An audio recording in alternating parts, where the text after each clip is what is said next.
College ছাত্রী খাদিজাকে কুপিয়ে হত্যার চেষ্টা মামলার বিচার কাজ শেষে বুধবার সিলেট মহানগর দায়রা জজ আকবর হোসেন মৃধা বদরুলের যাবজ্জীবনের দণ্ডের রায় দেন এবং ৫,০০০ টাকা জরিমানা করেন। হত্যা চেষ্টা মামলার এই রায়কে দৃষ্টান্তমূলক বলেছেন আইনজীবী ও সচেতন মহল। এদিকে এই রায়ে খাদিজা এবং তার পরিবার সন্তোষ প্রকাশ করেছেন। বিস্তারিত মুয়াজ্জেম সাজুর রিপোর্টে, ক্যামেরায় ছিলেন মাহমুদুর রহমান মিলন। সিলেটে শিশু রাজন হত্যা মামলার পর দ্রুত বিচার শেষ হলো আরও একটি চাঞ্চল্যকর মামলার। কলেজছাত্রী খাদিজাকে হত্যা করতে চেয়েছিল খাদিজার সাবেক গৃহশিক্ষক ছাত্রলীগ নেতা বদরুল আলম। অবশেষে মৃত্যুর মুখ থেকে ফিরে গত ২৬ ফেব্রুয়ারি মামলার শেষ সাক্ষী হিসেবে আদালতে খাদিজা নিজেই হাজির হলে বদলে যায় পুরো মামলার চিত্র।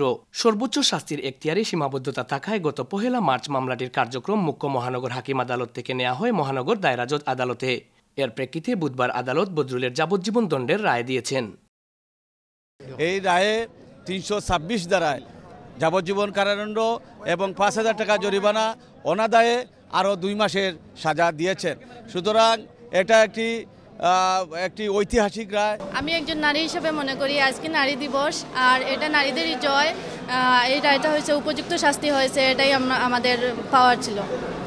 আবার শিক্ষা জীবন শুরু করবেন খাদিজা এবং এই রায়ে তিনি সন্তোষ প্রকাশ করে বলেন, আর যেন কোনো নারী তার মতো নির্যাতনের শিকার না হন এবং সবাই নিজেদের স্বপ্ন পূরণ করতে পারেন। পরবর্তীতে আমি আবার লেখাপড়া শুরু করব, আমার স্বপ্ন আমি পূরণ করব।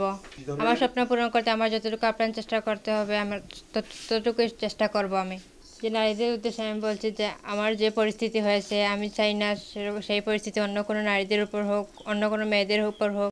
বদরুলের এই পৈশাচিকতা মেনে নিতে পারেননি কেউই। নারীর নিরাপত্তা আর মৃত প্রায় খাদিজার জন্য পথে নেমেছিল স্কুল কলেজের শিক্ষার্থী সহ লাখো জনতা। শুরুতে হামলার কথা অকপটে স্বীকার করলেও কখনো প্রেম, আবার কখনো ঘটনার সময় বদরুল মানসিক ভারসাম্যহীন ও নেশাগ্রস্ত ছিল বলে দাবি করলেন তার আইনজীবী। এই রায়ে তিনি সন্তুষ্ট না, তিনি উচ্চ আদালতে আপিল করবে বলে জানালেন বদরুলের আইনজীবী। রায়টা আসলে এটা একটা আবেগতাড়িত রায় আমি বলবো। তো এই রায়ে আমি তেমন একটা সন্তুষ্ট না। আমরা উচ্চ আদালতে আপিল করব এবং আশা করতেছি উচ্চ আদালতে আপিল করলে আমার আসামি বেকসুর খালাস পাবে। চাঞ্চল্যকর খাদিজা হত্যা চেষ্টা মামলার রায়ের জন্য আজ সকাল থেকেই জনাকীর্ণ ছিল সিলেটের আদালত চত্বর। আসামি বদরুলের আইনজীবীরা বিভিন্ন দাবি করলেও বিশ্ব নারী দিবসে নারীর স্বাধীনতা ও নিরাপত্তা বিধানের জন্য এই রায়কে দৃষ্টান্ত বলছেন সচেতন মহল। Muazzem Saju, channel S news, Sylhet.